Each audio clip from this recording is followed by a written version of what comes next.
जय हिंद दोस्तों, स्वागत है आपका अपने YouTube चैनल झुंझुनू एजुकेशन पर। मैं आपका अपना भाई नितेश तिवारी उपस्थित हूं आपके सामने एक नया वीडियो लगे।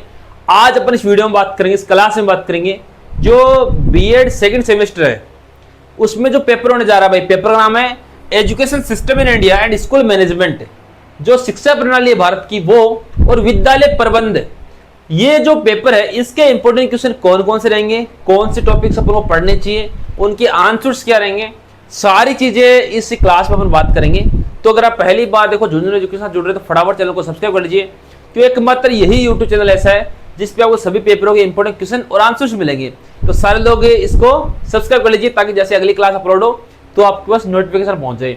और चैनल को सब्सक्राइब करने के तुरंत बाद आपको एक काम करना है, स्क्रीन पर आपको टेलीग्राम दिख रहा होगा। सारे विद्यार्थी टेलीग्राम चैनल झुंझुनू एजुकेशन को ज्वाइन कर लेना। अब आप कहोगे सर ज्वाइन कैसे करना है? टेलीग्राम एप्लीकेशन पे जाना, वहां झुंझुनू एजुकेशन सर्च करना, वहां से ज्वाइन कर लेना। पहला काम जैसे। दूसरा काम इस प्रकार से कर सकते हो कि भाई इसी ये जो वीडियो देख रहे हो ना आप लोग, इस वीडियो के डिस्क्रिप्शन में लिंक दिया मैंने, ठीक है, डिस्क्रिप्शन में लिंक दिया है, तो वहां से भी आप लोग ज्वाइन कर सकते हो। वहां से भी ज्वाइन टेलीग्राम का ऑप्शन है, तो वहां से आप लोग ज्वाइन कर सकते हो। मित्रों, आपका जो 4 यूनिट्स भी अपन इसको डिवाइड करेंगे ना, 4 यूनिट जो क्वेश्चन है वो मैं बताऊंगा, बस आप लोग सुनना भाई, हर एक चीज को लिखते चलना। जो पॉइंट मैं बताऊं उनको ही लिखना आपको। अजय फालतू बकवास पढ़ोगे तो फिर गड़बड़ेगा, क्योंकि बीएड में अच्छे नंबर कैसे अचीव करने हैं वही अपन को सीखना है। तो सारी चीजें मैं जो बताऊं उसको पढ़ लेना आप लोग, ठीक रहेगा काम, ठीक है। तो इसमें जो यूनिट फर्स्ट है, ठीक है, उसकी बात करेंगे भाई। यूनिट फर्स्ट में कौन सा क्वेश्चन बन सकता है भाई, उसकी और बात करेंगे। तो मित्रों, इसमें पहला बिंदु अपन जो पढ़ेंगे, जो सबसे मोस्ट रहने वाला है, वो है कि जो शिक्षा प्रबंधन है वो क्या है। शिक्षा प्रबंधन है क्या मित्रों? प्रबंधन है क्या?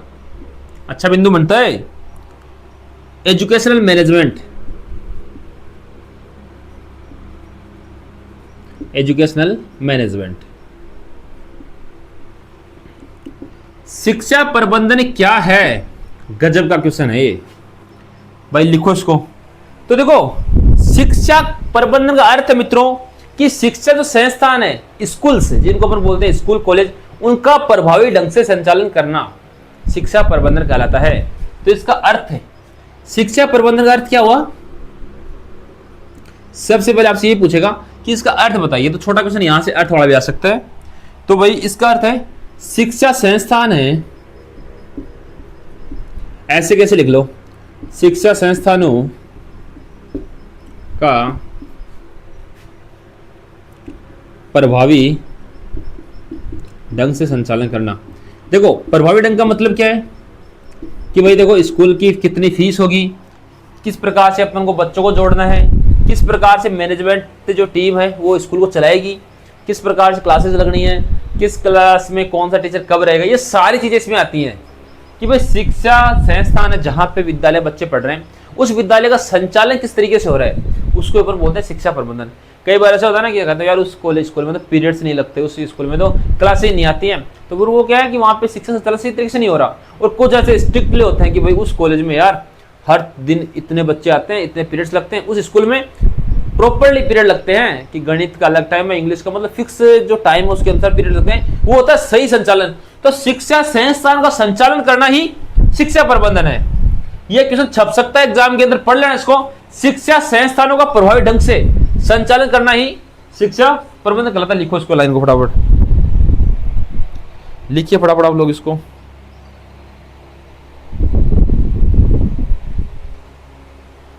इसका उद्देश्य क्या है? क्या इसका उद्देश्य क्या है मित्रों? तो इसका जो उद्देश्य है वो शिक्षा के लक्ष्यों की प्राप्ति करना है। अब आप लोग कहोगे सर ये क्या मामला आ गया, शिक्षा के लक्ष्यों की प्राप्ति करना है। भाई मान लो अब शिक्षा प्रबंधन मैंने कह दिया कि अच्छा संचालन, बुरा संचालन, दो चीजें बता दी आपको। अब आप लोग कहोगे भाई सर आपने बता दी भाई अच्छा संचालन होता है, बुरा संचालन होता है, दोनों चीजें हैं, लेकिन शिक्षा के लक्ष्य, भाई आप शिक्षा पढ़ क्यों रहे हो? जैसे आप बीएड है, आप बीएड कर क्यों रहे हो? बीएड भाई आप एक अध्यापक बनने के लिए एक ट्रेनिंग ले रहे हो, किस प्रकार से आप आगे जाके पढ़ाओगे, तो आपका लक्ष्य है अध्यापक बनना, मतलब आपको लक्ष्य की प्राप्ति होगी तो वो शिक्षा प्रबंधन का उद्देश्य है। अगर आप लोग मान लो आप लोग बीएड की अच्छे से बीएड करनी है आपको, अगर आपने बीएड अच्छी तरीके से नहीं की और फेल हो गए तो आपका शिक्षा प्रबंधन सही रहा नहीं रहा ना। तो मतलब शिक्षा का जो लक्ष्य है, आपको जो लक्ष्य है उसको ही प्राप्त करना ही इसका उद्देश्य है। ये बिंदु लिखना ऐसे कैसे, अर्थ लिखना, उसके बाद उद्देश्य लिखना, लिखो इसको फटाफट। शिक्षा प्रबंधन बिंदु बनाना, उसके अंदर लिखना इसको। प्रत्येक बिंदु को समझाऊंगा, क्वेश्चन सेम टू सेम आने वाले यहाँ से। मैं कह रहा हूँ सब कुछ छोड़ देना, सीरीज वीरीज सब कुछ छोड़ देना, जो बताऊं ना उनको आप लोग रट लेना बस। आपके लिए रामबाण उपाय रहने वाली क्लास, इससे बार कुछ नहीं आने का है। जो जो पॉइंट्स मैं बताऊंगा वहीं से क्वेश्चन उठ के आएगा हो, बस आप लोग सुनते रहना। इस सर बता गया रहे। लिखो भाई इसको, दोनों चीजें लिखो। तो उधर से लिखिए इसको फटाफट, लिखो भाई।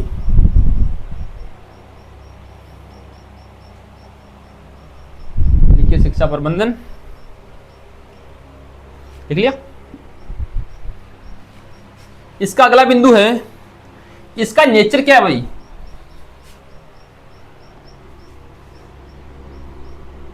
इसकी प्रकृति। तो इसकी प्रकृति भाई पहला बिंदु इसमें है गतिशील। सही बात है भाई, गतिशील है ये, हमेशा चलती रहती है। ऐसा थोड़ी है एक दिन तो सही प्रबंधन कर लिया, दूसरे दिन बाढ़ में जाओ जनता, ऐसा नहीं होता ना। डेली मैनेजमेंट टीम करती है कार्य, डेली स्कूल को अच्छी तरीके से चलाने का प्रयत्न किया जाता है। तो गतिशील, ठीक है। वैज्ञानिक, वैज्ञानिक भाई साइकोलॉजी के अनुसार बच्चों से हैंडल, बच्चों से बात करनी पड़ती है, बच्चों के पेरेंट्स आते हैं उनको भी समझाना पड़ता है, तो वैज्ञानिक हो गया। एंड मानवीय, भाई मानवीयता की तो सोचनी पड़ेगी, मानवीयता की नहीं सोचोगे फिर स्कूल बंद हो जाएगी दूसरे साल ही, है ना। तो मानवीय, तीन आपको चीजें लिखनी है। फिर आपको इसमें लिख देना गतिशील भाई डेली अलग अलग परिवर्तन करने पड़ते हैं और डेली ही अलग अलग तरीके से शिक्षा प्रबंधन किया जाता है। वैज्ञानिक रूप है, जैसे मैंने बताया साइकोलॉजी वगैरह लिख देना। मानवीय की मानवता का भावना रखना पड़ता है। तो ये तीन बिंदु आप इसकी प्रकृति में लिख दोगे तो ठीक रहेगा, यहाँ से नंबर मिल जाएंगे आपको। फिर इनका विश्लेषण कर देना, जो चीज़ मैंने बताई आपको उसी तरीके से लिखो। लिखिए फटाफट।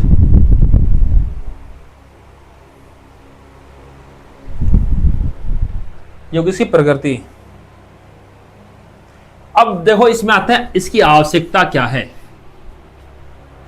आवश्यकता, शिक्षा प्रबंधन की आवश्यकता क्या है। तो जो बिंदु मैं लिखाऊं वही आपको एग्जाम सेंटर पे लिखना है कॉपी के अंदर।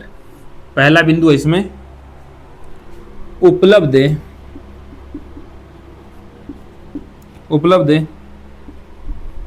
संसाधनों का उचित उपयोग करना। अच्छा बिंदु है भाई। आपके पास जो संसाधन उपलब्ध है, कई बार जो कई छोटी स्कूल होती है, बड़ी स्कूल होती है, उनका सही तरीके से उपयोग करना। जितने मार्कर आपको चाहिए उतने होने चाहिए। आपके पास संसाधन जितने उपलब्ध हैं उन संसाधनों का आप उपयोग करोगे उतना ही चाहिए, ठीक है। तो भाई उपलब्ध संसाधन, आपके जो संसाधन उपलब्ध है उनका सही तरीके से यानी उचित उपयोग करना, ये बिंदु लिखना है पहला। मैं कह रहा हूँ देखो फालतू बकवास नहीं पढ़नी आपको, जो बिंदु बता रहा हूँ इनको पढ़ लेना अच्छी तरीके से। और हूबहू यार आपको नोट्स बता रहा हूँ, साथ साथ लिखते चलो, ऐसे कैसे लिखते चलोगे तो ठीक रहेगा आपका काम। लिख लिया। अगर शिक्षा प्रबंधन सही रहेगा तो विद्यालय में अनुशासन एवं समन्वय स्थापित रहता है, स्थापित होता है। सही बात है। अगर आप देखो कहते हैं ना घर का मुखिया मजबूत हो तो वो पूरा परिवार को सही कर देता है। तो विद्यालय की management team, education management team है वो अगर सही रहेगी तो विद्यालय में अनुशासन रहेगा भाई, बच्चे ढंग से पढ़ाई करेंगे। जा अपनी भाषा में ना भाषा में कि जी गेला जा जी गेला हुआ, ठीक है ना। समन्वय बना रहेगा, सबके बीच में समन्वय बना रहेगा। इस प्रकार से इसको लिखो भाई फटाफट। ये दूसरा बिंदु हो गया। आवश्यकताएं इनको अच्छी तरीके से लिख लेना आप लोग। शिक्षकों तथा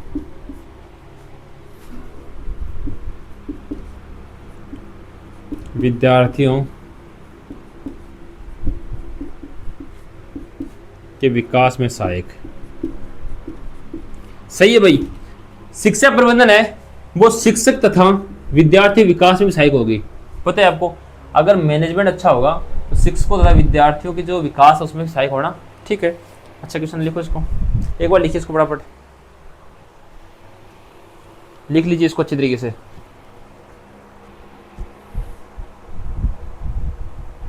लिख लिया ना। अगला है भाई शिक्षा है, प्रबंधन अच्छा रहेगा तो इसकी आवश्यकता क्यों है कि भाई गुणवत्तापूर्ण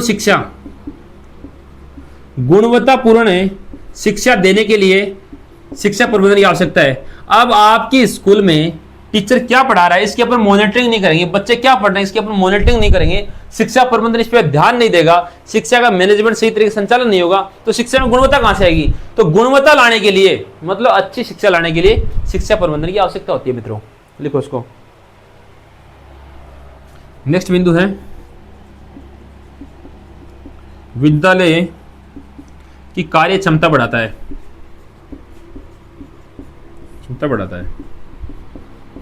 इनका वर्णन करना आपको अच्छे से।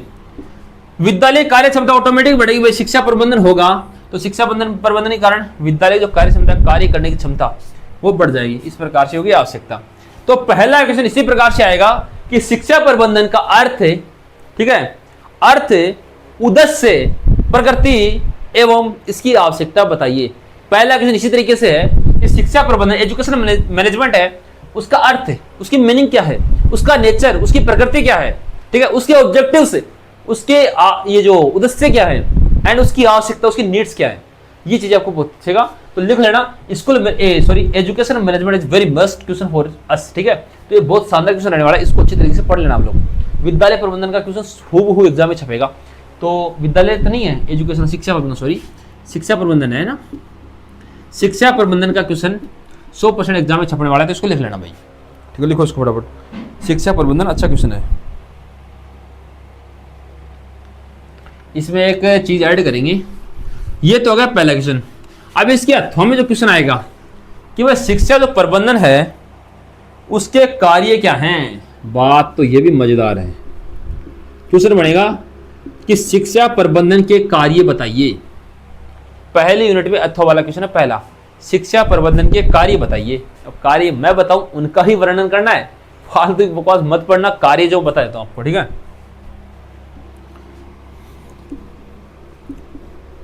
शैक्षिक योजना बनाना, पहला सबसे मोस्ट यही है भाई। शिक्षा का स्तर किस प्रकार से रहेगा, किस प्रकार से टीचर क्लास में पढ़ाएगा, कौन सा टीचर कब जाएगा, इसकी पूरी योजना, कितने बजे विद्यालय खुलेगा, कितने बजे विद्यालय बंद होगा, कितने बजे प्रार्थना होगी, कितने बजे क्लासरूम में जाना है, कितने बजे इंटरवल होगी, कितने बजे खाने का टाइम होगा, वो सारी चीजें शैक्षिक योजना आपको पढ़ना, ये इसका मुख्य कार्य है शिक्षा प्रबंधन का। ये जो एजुकेशन मैनेजमेंट है यही करता सारा काम, ठीक है, लिखो इसको। विद्यालय का संगठन करना, ठीक है, विद्यालय का संगठन लिखो फटाफट। नेक्स्ट बिंदु है शिक्षकों एवं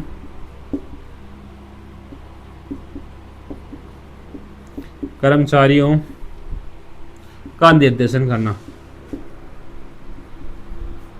अभी पता क्या है ना कि भाई शिक्षकों को निर्देशित करना कि आप कब कौन सा पढ़ाना है, वहाँ कर्मचारी है जो स्कूल में वो किस प्रकार से काम करेंगे, कितना काम किसको करना है, वो सारी चीजें किस में आती है, शिक्षा प्रबंधन आती है। इस कार्य है शैक्षिक योजना बनाना, विद्यालय को संगठन करना, शिक्षकों एवं कर्मचारियों को निर्देशन करना। तो लिख लेना आप लोग अच्छी तरीके से, ठीक है।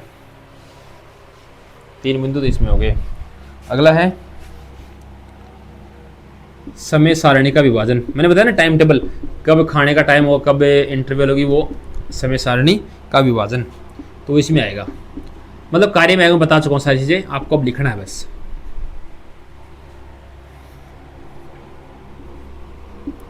विद्यार्थियों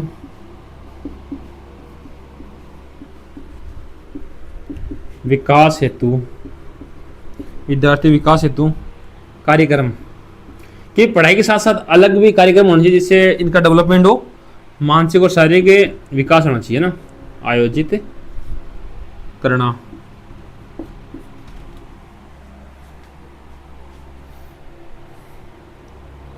विद्यालय के जो कार्य मित्रों विद्यालय कार्यों का नियंत्रण एवं मूल्यांकन करना। अच्छा क्वेश्चन है ना, मूल्यांकन करना, इसको लिखो आप लोग। समय सारणी विभाजन बता चुका हूं, ये मैंने बता दिया कि भाई विद्यार्थी है, कई बार ऐसा होता है ना कि कुछ विद्यार्थी खेल कूद में अच्छा योगदान कर सकते हैं, लेकिन वो पढ़ाई में अब बोलते हैं तू तो डफर है ना, लेकिन तू खेल में अच्छा कर सकता है। तो वो है कि विद्यार्थी विकास के लिए, कि भाई उनका जो कला का आर्ट्स का विकास है उसको डेवलपमेंट करने के लिए आपको कार्यक्रम अलग से आयोजित करने चाहिए। विद्यालय के जो कार्य हैं उन पर नियंत्रण, मैंने कि सबसे पहले मैंने ये बात बताई थी, प्रबंधन का मतलब ही ये कि मॉनिटरिंग एंड कंट्रोल, नियंत्रण एंड एवेल्यूएट, मूल्यांकन करना वो आवश्यक है। तो इसको लिखिए अच्छे तरीके से आप लोग, हर एक बिंदु को लिखा रहा हूं भाई, लिख लेना आप लोग। अभिभावक एवं समाज से सहयोग प्राप्त करना,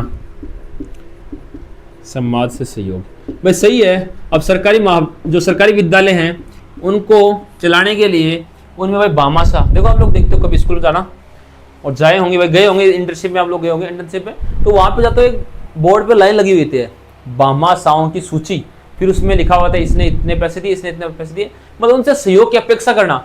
जो गांव के लोग हैं वो अपनी तरफ से कुछ सहयोग देते हैं स्कूल के विकास के लिए, तो वो है अभिभावक एवं समाज सहयोग प्राप्त कर। ये भी शिक्षा प्रबंधन का काम है, स्कूल नहीं बल्कि एजुकेशन मैनेजमेंट है उसका ही काम है। ठीक है, लिखो इसको।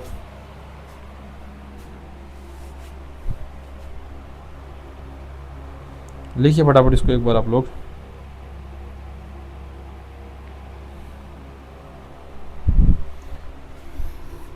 शिक्षा गुणवत्ता में सुधार करना, भाई ये तो काम जरूरी है, शिक्षा गुणवत्ता सुधार ये तो जरूरी है। तो ये हुए भाई शिक्षा प्रबंधन के कार्य। गजब का क्वेश्चन है, दोनों अथवा में आएंगे। पहला शिक्षा का प्रबंधन का अर्थ विशेषता, वो जो पूछा था वो है, और दूसरा शिक्षा प्रबंधन के कार्य बताइए, इस प्रकार से क्वेश्चन है। तो लिखो इसको अच्छे तरीके से। एजुकेशनल मैनेजमेंट के जो फंक्शंस हैं, कार्य को फंक्शन बोलते हैं भाई, पता है ना आप लोगों को, इंग्लिश मीडियम वाले देख लेना फंक्शन, फिर कोई सर बताया नहीं, इस प्रकार से आप लोगों को लिख लिया होगा।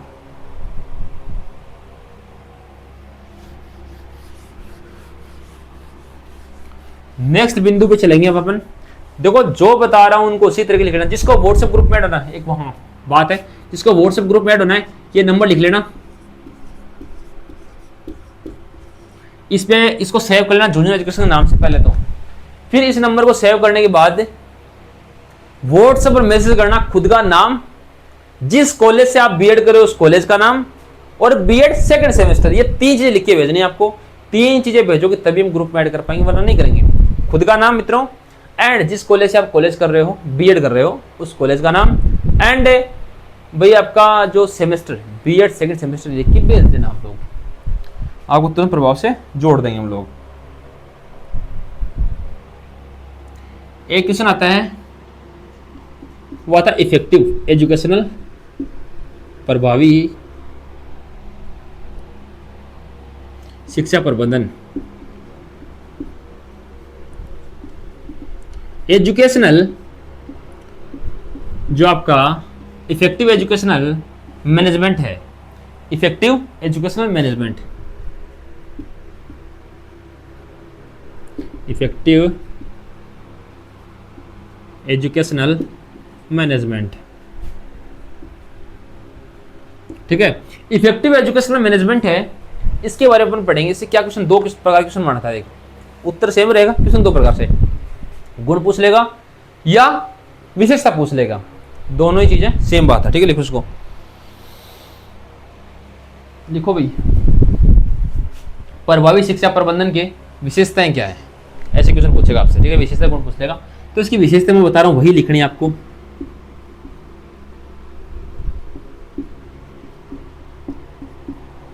पहली विशेषता है उद्देश्य स्पष्ट होना चाहिए। सीधी सी बात है, अगर पढ़ा रहे हो ना तो उद्देश्य तो स्पष्ट होना चाहिए कि आप जो काम कर रहे हो वो किस लिए कर रहे हो, उसका उद्देश्य क्या है, ये स्पष्ट होना चाहिए, क्लियर। जो आपका ऑब्जेक्टिव है वो क्लियर होना चाहिए, एकदम स्पष्ट उद्देश्य होना चाहिए कि हम इसलिए ये काम कर रहे हैं। ठीक है, स्पष्ट उद्देश्य होना।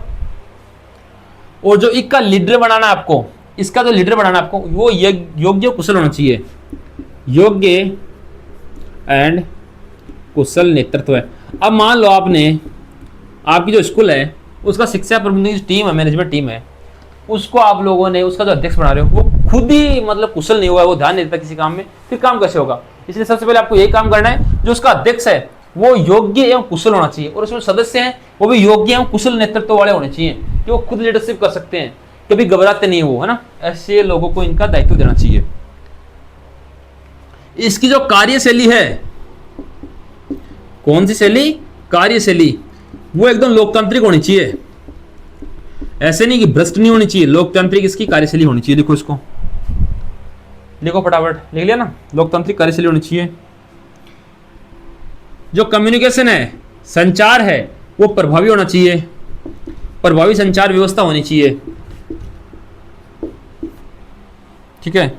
और जो इसमें जितने भी लोग हैं ना, उसमें टीम भावना का सहयोग होना चाहिए। टीम भावना तो आवश्यक रूप सबसे जरूरी है भैया। अगर वो आपस में लड़ेंगे, मान लो इसमें किसी को अध्यक्ष बना, किसी को सदस्य, वो आपस में एक दूसरे नहीं सुनते, फिर क्या भला करेंगे उस स्कूल का। इसलिए जो टीम मैनेजमेंट है उसका सबका टीम तरह की व्यवहार होना चाहिए, परिवार की तरह वो काम करने वाला होना चाहिए कि ठीक है यार मैं कर लूंगा, तू कर ले, सारे मिलकर काम करें, ऐसा होना चाहिए। ऐसे नहीं यार ये प्रिंसिपल सर तो काम करे, आप कौन कर बढ़न दे, ऐसा नहीं होना चाहिए। टीम भावना से काम होना चाहिए। देखो इसको फटाफट, जो उनके पास समय होता है, टाइम होता है, समय का सदुपयोग होना चाहिए, समय सदुपयोग, ठीक है।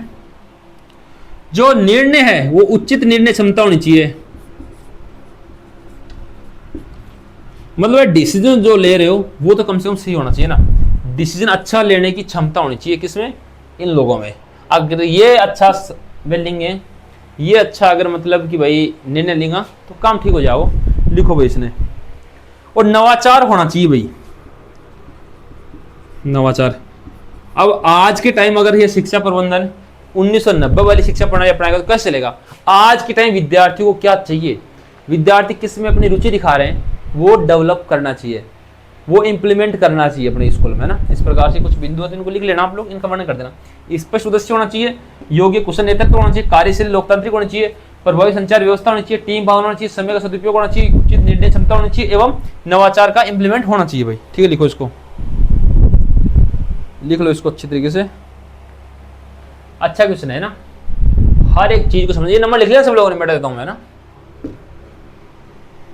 सारे लोग इस टेलीग्राम को ज्वाइन कर लेना अभी जाके फटाफट, सारे विद्यार्थी टेलीग्राम को ज्वाइन कर लेना जूनियर एजुकेशन के नाम से।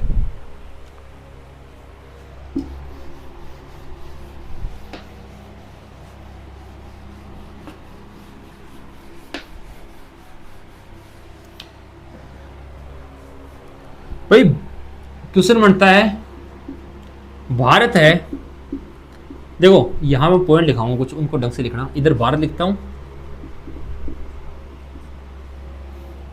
भारत में शिक्षा प्रबंधन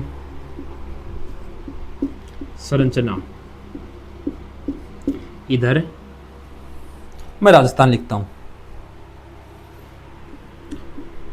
राजस्थान में विद्यालय शिक्षा प्रबंधन। एक बार आप लोग लिखेंगे फटाफट इसको, शिक्षा प्रबंधन, ऐसे सारणी बनानी है आपको, ठीक है ना।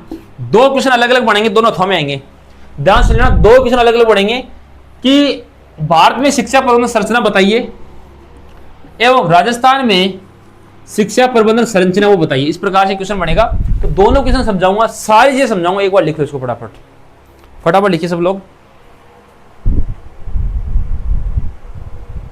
ठीक है। तो देखो इसको अपन समझेंगे, एक बार इसको ऐसे हटा दो, सारणी नहीं बनाएंगे ना, इसको इस प्रकार से अपन लिखेंगे। एक मिनट, देखो जो केंद्रीय स्तर है, क्वेश्चन देख समझना आप लोग पहले तो। क्वेश्चन एक तो ये बनेगा, एक ये बनेगा, दोनों अलग अलग है ना, समझना क्वेश्चन। भारत में शिक्षा प्रबंधन संरचना बताइए। तो भाई शिक्षा प्रबंधन भारत में वो केंद्रीय स्तर पर, पहली बात अपन करेंगे दोनों साथ में लेके, केंद्रीय स्तर है उस पर शिक्षा मंत्रालय, शिक्षा मंत्रालय, एनसीईआरटी, एनसीटीई, ये क्या है कि भारतीय जो शिक्षा प्रणाली है उसकी संरचना करते हैं ना, ये लोग चलाते हैं। अब जो राजस्थान स्तर है, राज्य स्तर है, उसमें भाई अपन राजस्थान की बात करें तो शिक्षा विभाग RBSC एंड SIERT ऐसे क्या अलग अलग होते हैं। तो RBSC अपने राजस्थान में चलता है इस प्रकार से। ये क्या है कि अपने शिक्षा जो प्रबंधन है उसकी व्यवस्था को देखते हैं। पहली बात लिखो इसको फटाफट।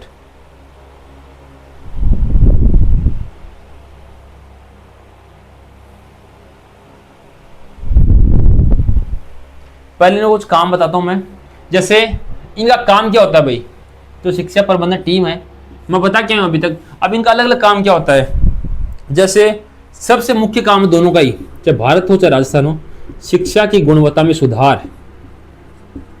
शिक्षा की जो गुणवत्ता है उसमें सुधार होना चाहिए। ये इनका उद्देश्य है कि शिक्षा की गुणवत्ता किस प्रकार सुधार। पहला बिंदु आपको यही लिखना है और आप लोग बड़ा चढ़ा के लिखना है इसको। शिक्षा ऐसी होनी चाहिए, वैसी होनी चाहिए, ऐसी नहीं होनी चाहिए, वैसी नहीं होनी चाहिए, लेकिन ये लिखना आपको शिक्षा की गुणवत्ता वाला पॉइंट ही है।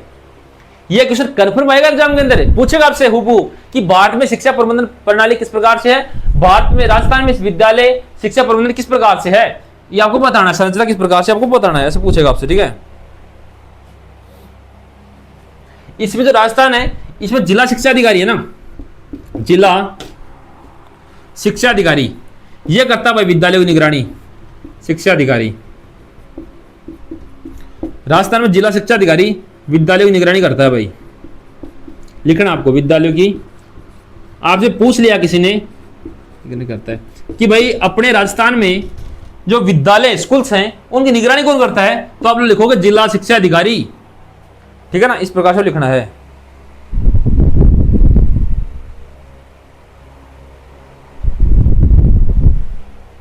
शिक्षकों की नियुक्ति करना भी इसी का काम है, जिला शिक्षा अधिकारी का नहीं है भाई। ये विद्यालय शिक्षा प्रबंधन जो है ना, शिक्षा विभाग, इसका काम है ये शिक्षकों की नियुक्ति करना, ठीक है। इस प्रकार लिखिए, मतलब स्कूल किस प्रकार चले ये सारी चीजें बताई। तो इसमें देखो राजस्थान का नाम आ जाए ना, वहां पे शिक्षा विभाग का वर्णन कर देना। पहली बात सुनो ध्यान से, शिक्षा विभाग कर देना, RBSC कर देना, इन दो का वर्णन कर दोगे अच्छे नंबर ले जाओगे। यहाँ पे आप लोग केंद्रीय शिक्षा मंत्रालय NCERT के बारे में लिख देना, NCT के बारे में लिख देना। तो तीन चीजें आपको देखनी है, NCERT, NCT एंड शिक्षा मंत्रालय। इस प्रकार से क्वेश्चन अच्छा है। तो विद्यालय गुणवत्ता बढ़ाना, शिक्षकों की नियुक्ति करना, नियंत्रण करना, ठीक है। और कौन से, हाँ, विद्यालय की निगरानी करना, शिक्षकों को प्रशिक्षण देना, ट्रेनिंग भी होनी चाहिए।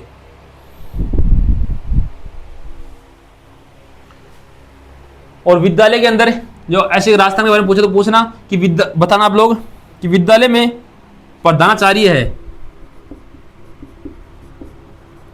ये प्रशासन का प्रमुख होता है, विद्यालय का प्रशासन प्रमुख। तो ये एक कुशल नेतृत्व वाला होना चाहिए, इस प्रकार से होना चाहिए। इस प्रकार लिखोगे, प्रधानाचार्य प्रशासन प्रमुख होता है, इस प्रकार से आप लिख लीजिए भाई। यूनिट 1 में ये 4 बिंदु हैं, इनको अच्छी तरीके से अगर आप लोगों ने पढ़ लिया तो मैं कह रहा हूं पूरे नंबर ले जाओ, एक भी नंबर नहीं कटेगा। जैसा मैंने बताया हूबहू ऐसा छाप देना, आप तो जैसा बताया वैसा ही लिखोगे तो नंबर ले जाओगे, वरना मैं नहीं कह सकता, ठीक है। तो इसको लिखो एक बार फटाफट, और विश्वास करना जो बता रहा हूं वही एग्जाम में आएगा, ठीक है ना। 4 बिंदु बने, इसमें चारों को अच्छी तरीके से आप लोग पढ़ लेना। Education system in India and school management में पहले यूनिट में ये आएगा। इसके बाद हम चलेंगे दूसरी यूनिट पे, ठीक है ना। सारे लोग एक बार अपने दोस्तों को भेज दीजिए वीडियो, ताकि सबकी हेल्प हो जाए। अपना काम है प्रत्येक विद्यार्थी की हेल्प करना, ठीक है ना। सारे लोगों तक भेज दीजिए, आपके जितने भी दोस्त हैं उन तक वीडियो भेज दीजिए। और आप लोग है ना नेक्स्ट वीडियो के लिए चैनल को सब्सक्राइब कर लेना भाई, ठीक है। सारे लोग चैनल को सब्सक्राइब कर ले जितने भी जुड़े हुए हो भाई। इसमें पहला है जो बिंदु आएगा वो आएगा समय प्रबंधन, टाइम मैनेजमेंट।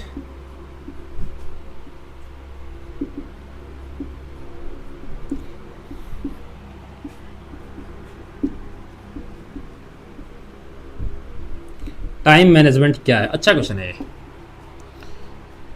इसके साथ ही विद्यालय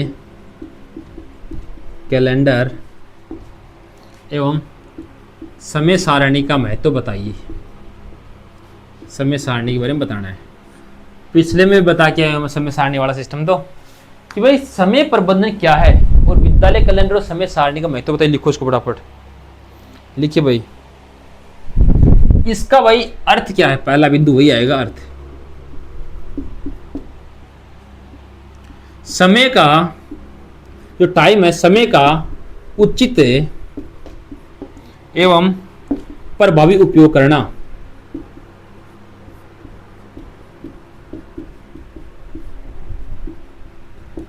जो टाइम है उसका उचित कि सही तरीके से एवं प्रभावी उपयोग करना, यह आपको बताना है।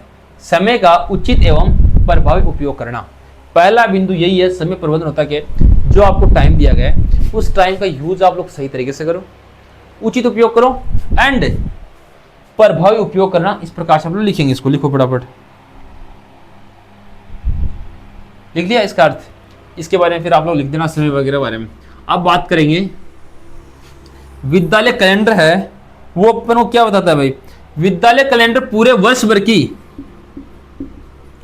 पूरे वर्ष भर की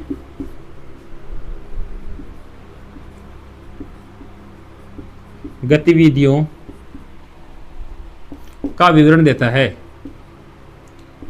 कि भाई इस तारीख को यह कार्यक्रम होगा और इसको ये होगा, इसको ये होगा, ऐसा ऐसा बता देता है। ठीक है,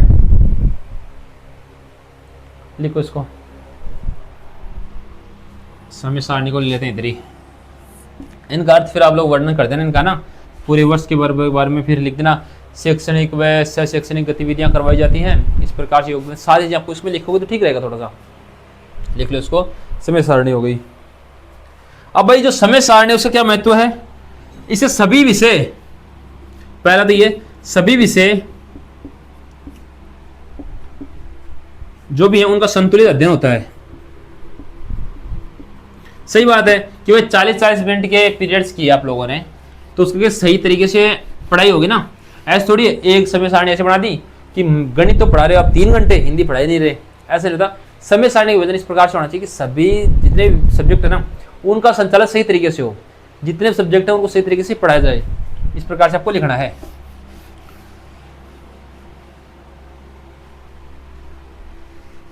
समय सारणी का अगला जो महत्व वो है शिक्षक तथा विद्यार्थी का अनुशासन बढ़ता है। भाई सही बात है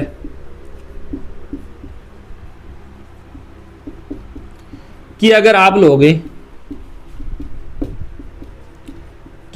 अगर टाइम मैनेजमेंट में रखोगे, समय का प्रबंधन सही तरीके से करोगे, तो विद्यार्थी और आप में जो शिक्षक है उसमें अनुशासन बना रहेगा। टीचर को पता है कि मेरा पीरियड इतने बजे स्टार्ट होगा, मेरी क्लास का टाइम इतने बजे स्टार्ट होगा, तो उसमें वो अपने आप ऑटोमेटिक चला जाएगा। अब उसको ध्यान में नहीं है कि यार मुझे पढ़ाना कब है, तो वो फिर ऑफिस में बैठा रहेगा, मजे करते रहेगा। तो अनुशासन दोनों का खत्म हो जाएगा, चाहे विद्यार्थी हो स्कूल हो, स्कूल के शिक्षक हो। इसलिए समय सारणी आवश्यक रूप से अनिवार्य है। लिखो इसको, शिक्षण कार्य प्रभावी होता है। शिक्षण कार्य प्रभावी होता है, अच्छा कुछ पॉइंट है इसमें। समय की बर्बादी कम होती है, समय की बचत होती है। सही बात है, बर्बादी कम होती है, सीधी सी बात है। बचत होती नहीं है, उतना ही टाइम है, लेकिन बर्बादी कम होती है। विद्यालय का कार्य सही होता है, विद्यालय का कार्य सही कार्य होता है। ये पॉइंट लिखना आपको अच्छी तरीके से। आ गया भाई वापस से, शिक्षा गुणवत्ता में सुधार होता है, शिक्षा गुणवत्ता में सुधार। देखो सीधी सी बात आप लोग लिख दोगे कि जो टाइम टेबल है वही मतलब है कि स्कूल में टाइम टेबल क्यों आवश्यक है। आपको पता, आप लोगों ने हमेशा, आप लोग भी स्कूल गए, आप लोग पता चलता है कि यार गणित का टाइम 10 बजे गणित का पीरियड आएगा, ऐसे बोलते थे हम लोग। मतलब वो टाइम फिक्स था, तो टाइम फिक्स था, तो गणित का शिक्षक, गणित का टीचर है, उसी टाइम पे क्लास में आएगा। ऐसे थोड़ी हिंदी वाले में आ गया हेलो जय श्री राम, ऐसे थोड़ी होता है। नहीं, वो उसी टाइम आएगा जिस टाइम उसका टाइम रहेगा। ठीक है, इस प्रकार से समय सारणी आवश्यक है, तो उसको लिख लीजिए अच्छी तरीके से। ठीक है ना, इसको लिखो भाई, अच्छा क्वेश्चन है ये, लिख लीजिए फटाफट इसको।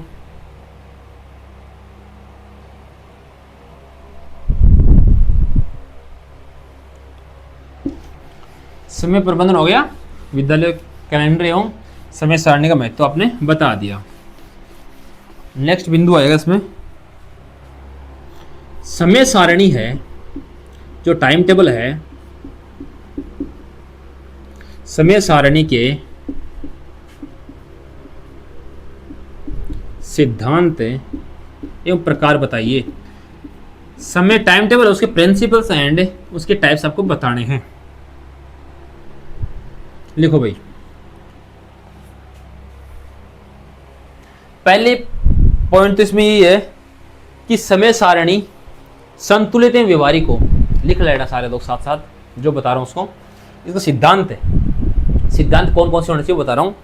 समय सारणी संतुलित एवं व्यवहारिक हो। लिखो सारे लोग, समय सारणी संतुलित एवं व्यवहारिक हो।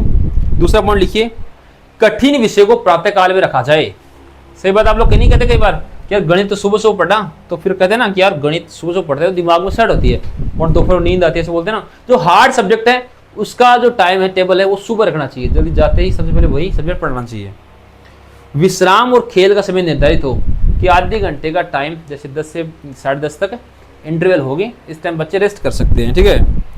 विद्यार्थियों की आयु और रुचि का ध्यान रखना चाहिए। ऐसे नहीं कि भाई आप दूसरी क्लास का बच्चा उसको गणित पढ़ाया जाए, उसको खेलने पर भी ध्यान दो, उसकी रुचि किसमें उस पर भी ध्यान देना चाहिए आपको। ठीक है ना, इससे आपको लिखनी है। शिक्षकों की सुविधा, यह बात हर काम की है कि शिक्षक को सुविधा किस प्रकार से होती है, उसका भी आपको ध्यान रखना चाहिए। यह पॉइंट इसी तरीके से लिखना, साथ साथ लिखते चलो भाई।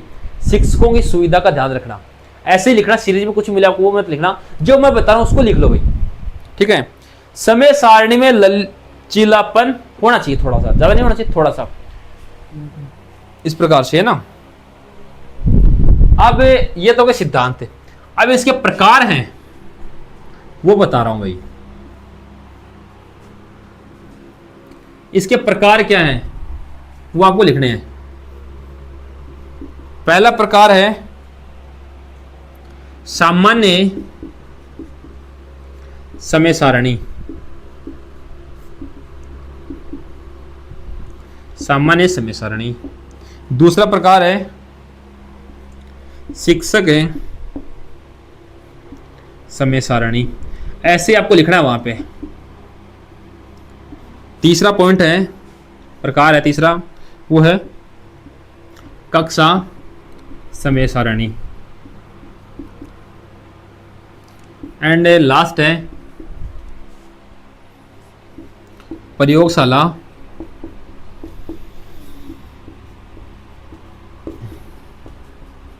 समय सारणी।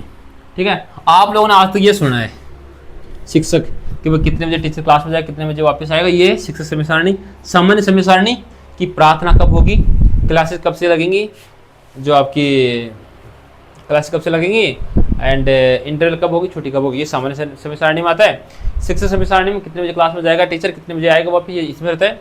कक्षा समय सारणी कि भाई क्लास के अंदर क्या क्या हो रहा है, किस प्रकार से, कितने बजे कौन सी क्लास के अंदर क्या होगा। ठीक है ना, रुचि के अनुसार डिवाइडेशन। एंड लैब, कितने बजे प्रैक्टिकल होना है प्रयोगशाला में, कि कौन से दिन कौन सा प्रैक्टिकल होगा, वो सारी चीजें आती हैं प्रयोगशाला समय सारणी के अंदर। तो इसको इस प्रकार से लिख लीजिए। समय सारणी के सिद्धांत एवं प्रबंधन आपको, सिद्धांत एवं प्रकार आपको बताने इस प्रकार से रहने वाले। एक बार लिखो इसको। लिखते भाई सारे लोग चैनल को सब्सक्राइब कर लेना नेक्स्ट वीडियो के लिए। सारे लोग चैनल को सब्सक्राइब कर लीजिए। जो बता रहा हूं उसी को पढ़ना है और अपना टाइम बचाना है भाई। ठीक है ना। टाइम टेबल के प्रिंसिपल्स एंड प्रकार अपन ने देखे हैं। नेक्स्ट बिंदु है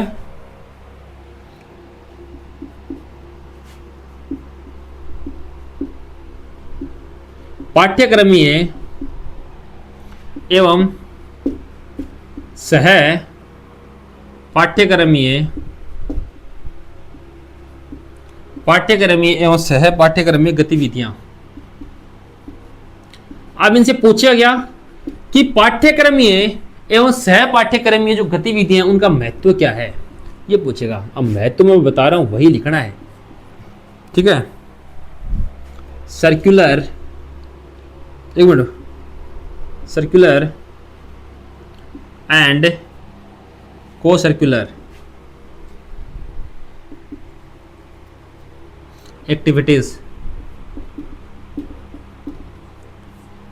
क्या है आपको बताना, इसका महत्व क्या है। ठीक है, लिखो उसको। भाई देखो कई बार देखो आप लोग होता है कि पढ़ाई कर रहे हो आप लोग, पाठ्यक्रम जो आपको सिलेबस है उसके अनुसार पढ़ रहे हो, वो तो ठीक है, उसके अलावा आपके लिए क्या क्या गतिविधि हैं, एक्टिविटीज हैं, सह शैक्षणिक एक्टिविटीज, उनसे क्या महत्व है उनका, वो आपको बताना है। तो पाठ्यक्रम और सह पाठ्यक्रम गतिविधियां, उनका क्या महत्व बता रहा हूं भाई। विद्यार्थी का पहला बिंदु तो यही है कि विद्यार्थी है उसका सर्वांगीण विकास होगा। पहला बिंदु यही है, विद्यार्थी का सर्वांगीण विकास होगा। पहला बिंदु ये, विद्यार्थी का सर्वांगीण विकास होगा किसमें, पाठ्यक्रम में और सब पाठ्यक्रिय गतिविधियों में। आपको यही बिंदु लिखना है। फिर इसमें लिख देना कि विद्यार्थी खेल कूद के अनुसार रुचि मिलेगा। विद्यालय में कहीं किसी को डांस प्रतियोगिता में भाग लेना तो वो नाचना सीखेगा। विद्यार्थियों खेल कूद अच्छा लगता है, खाना खाना अच्छा लगता है, ये मत लिख देना, ठीक है ना। लेकिन खेल कूद अच्छा लगता है, उसकी रुचि भाई डांस की प्रतियोगिता में, मेहंदी प्रतियोगिता में, रंगोली प्रतियोगिता में, वो अपनी कला को डेवलप करना चाहता है। ये सारी चीजें किसमें आती है, सर्वांगीण विकास में। ऐसे ही कई बार होता है ना, कुछ बच्चे आप लोग कहते हो यार ये पढ़ेसरी बना है ना, मतलब पढ़ता रहता है, उसको मतलब नहीं दुनिया से, वो समाज का ज्ञान नहीं है, तो उसका सर्वांगीण विकास नहीं हो रहा है। उसको हर तरीके से सामाजिक, राजनीतिक, राष्ट्र नीति के अनुसार जितने भी जो समाज में काम हो रहे हैं उनका भी ध्यान होना चाहिए मित्रों, ठीक है ना। तो ये विद्यार्थी का सर्वांगीण विकास होना उसके अंतर्गत आता है। लिखो इसको,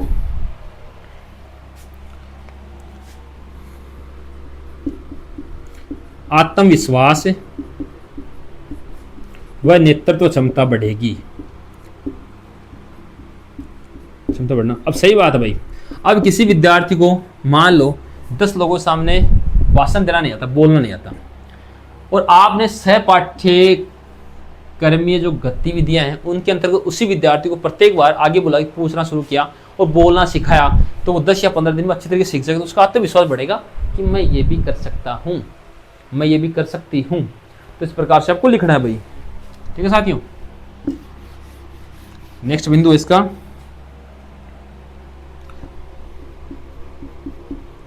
शारीरिक एवं मानसिक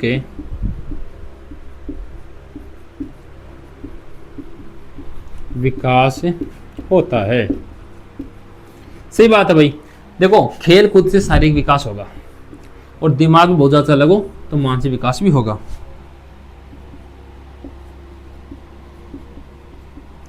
विद्यालय के प्रति रुचि बढ़ती है। सही बात है भाई, रुचि बढ़ती है। अगर आप लोग सह शैक्षणिक गतिविधियां भी काम में लोगे तो भाई बच्चा भी सोचेगा यार ये स्कूल मस्त है, इसमें खिलाते भी है ना, इसमें खिलाते भी हैं, इसमें डांस प्रतियोगिता होती है, इसमें चलेंगे। एक स्कूल के प्रति रुचि बढ़ती है बच्चों की, तो ये भी इसका महत्व है, विद्यालय के प्रति रुचि बढ़ती है। इस प्रकार लिख लिया आप लोग, लिखो उसको फटाफट। और मैं जो बता के आया हूं आपको, सामाजिक अभी बता गया ना, सामाजिक तथा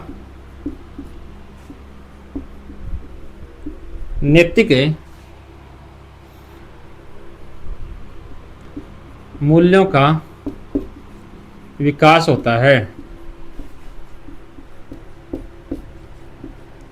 सामाजिक एवं नैतिक मूल्य है उनका विकास होता है। लिखो उसको, सामाजिक एवं नैतिक मूल्यों का विकास होता है। इस प्रकार से लिख लीजिए आप लोग। अब ये तो हो गया कि पाठ्यक्रमी और सह पाठ्यक्रम गतिविधियां का महत्व क्या है। अब एक इसमें बिंदु ऐड करता है, कई बार पूछ लेता, कई बार नहीं पूछता। जो सह पाठ्यक्रमीय गतिविधियां हैं, ये अलग से क्वेश्चन बढ़ेगा भाई इसके साथ। सह पाठ्यक्रमीय गतिविधियां हैं, उनके संगठन है, सह पाठ्यक्रमीय जो गतिविधियां हैं उनके जो ऑर्गेनाइजिंग है, उनके संगठन के सिद्धांत बताइए। ऐसा क्वेश्चन भी कई बार पूछ लेता है। क्या लिखोगे इसमें बताओ। सह पाठ्यक्रमीय जो गतिविधियां, एक्टिविटीज हैं, को सर्कुलर एक्टिविटीज हैं, उनके जो ऑर्गेनाइजिंग जो प्रिंसिपल है, सिद्धांत है, वो क्या बताना है आपको। लिखो इसको। देखो इसमें पहला बिंदु है सिद्धांत में, मैं बोल के बताता हूँ, इसको लिख लेना, थोड़ा सिद्धांत ज्यादा है तो लिख लेना अच्छी तरीके से, जल्दी बताऊंगा, ठीक है ना। पहला सिद्धांत है, गतिविधियां विद्यार्थी की रुचि के अनुसार होनी चाहिए। कि भाई जिसको खेल कूद में अच्छा लगता है उसको खेल कूद ही खिलाना चाहिए। ऐसे नहीं कि जो विद्यार्थी खेल कूद करना चाहे तो उसको आप डांस में करवा रहे हो, नहीं, मतलब कोई मतलब नहीं निकलेगा। जिसकी रुचि है ना उस विद्यार्थी को उसी अनुरूप कार्य करवाना चाहिए। सभी विद्यार्थियों को भाग लेने के लिए अवसर मिले। ऐसे नहीं कि क्लास में 50 विद्यार्थी, आप एक को टारगेट रखो प्रत्येक विद्यार्थी को बुलाओ आगे कि भाई तेरे को ये करना है ना। प्रत्येक विद्यार्थी को भाग लेने का अवसर होना चाहिए। आपकी क्लास में अगर 50 विद्यार्थी तो 50 के 50 का नंबर आना चाहिए, सबको आना चाहिए। एक ने बुलाओगे ना तो कई बार सोचो यार ये टीचर मास्टर मेरे ये लोगो, ये अध्यापक तो मेरे पीछे पड़ गया ना, तो ऐसा नहीं होना चाहिए। योग्य शिक्षक का मार्गदर्शन मिले। भाई शिक्षक जो है वो योग्य होना चाहिए, ऐसे नहीं शिक्षक ने खुद ने ज्ञान खोना और भी बिठा दिया उससे शैक्षणिक गतिविधि करवाना है, वो भी नहीं होना चाहिए। अभिभावक एवं सामाजिक जो लोग हैं उनसे सहयोग लेना चाहिए कि कोई अच्छा कार्यक्रम कराओ कि भाई लोगों से सहयोग लो कि हम आपके बच्चों के लिए ऐसा कार्यक्रम करा रहे हैं, तो उसके अनुरूप सह शैक्षणिक एक अच्छा सा कार्यक्रम होना चाहिए। उसमें सारी गतिविधियां, सारी प्रतियोगिता वगैरह करवानी चाहिए ताकि बच्चे अपना टैलेंट दिखा सकें। ठीक है ना, लिखो इसको। जो संसाधन उसमें चाहिए, अब भाई देखो मान लो क्रिकेट प्रतियोगिता करवा रहे हो आप लोग स्कूल में, तो उसके लिए बैट बॉल सारी चीजें चाहिए, तो उचित संसाधनों की उपलब्धता बिंदु अच्छा है, उचित संसाधनों की उपलब्धता भी होनी चाहिए। ठीक है ना, आवश्यक जो आपको संसाधन चाहिए उनकी उपलब्धता आपको होनी चाहिए। ठीक है, गतिविधियों का मूल्यांकन भी करवाना चाहिए। अब आप लोग प्रतियोगिता करवा रहे हो, उस प्रतियोगिता से बच्चों से क्या इफेक्ट पड़ता है, बच्चों पर क्या इफेक्ट पड़ेगा वो भी उसमें लिखना है। ऐसे नहीं कि ठीक है करवा दी प्रतियोगिता बाहर में जाया जनता, ऐसा नहीं कि जो आपने करवाया, जो कार्यक्रम आपने किया है विद्यालय के अंदर, उससे क्या प्रभाव पड़ा है, क्या आपको मिला उससे, ये सारी चीजें उसमें लिखनी है। तो हो गया सह पाठ्यक्रम में गतिविधियां, इनका महत्व हो गया। ठीक है मित्रों, लिखो इसको फटाफट, एक बार लिख लीजिए इस क्वेश्चन को, दोनों बिंदु लिखो इसके, सिद्धांत वाला वैसे भी।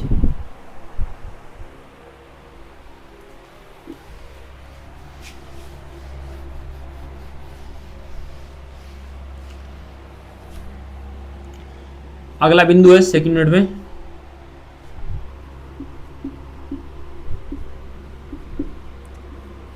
संस्थागत नियोजन।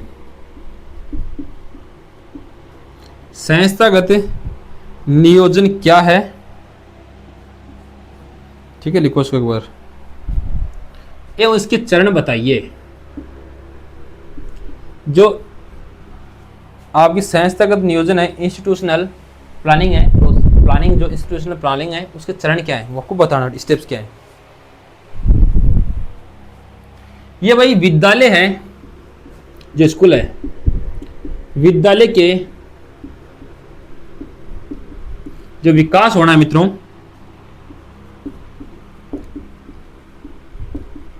योजनाबद्ध प्रक्रिया है कि विद्यालय का विकास किस प्रकार से करेंगे, विद्यालय किस प्रकार से कार्य करेगा, इसको हम बोलते हैं संस्थागत नियोजन की प्लानिंग के अनुसार काम होना चाहिए। इस प्रकार से आपको लिखना है, लिखो फटाफट इसको।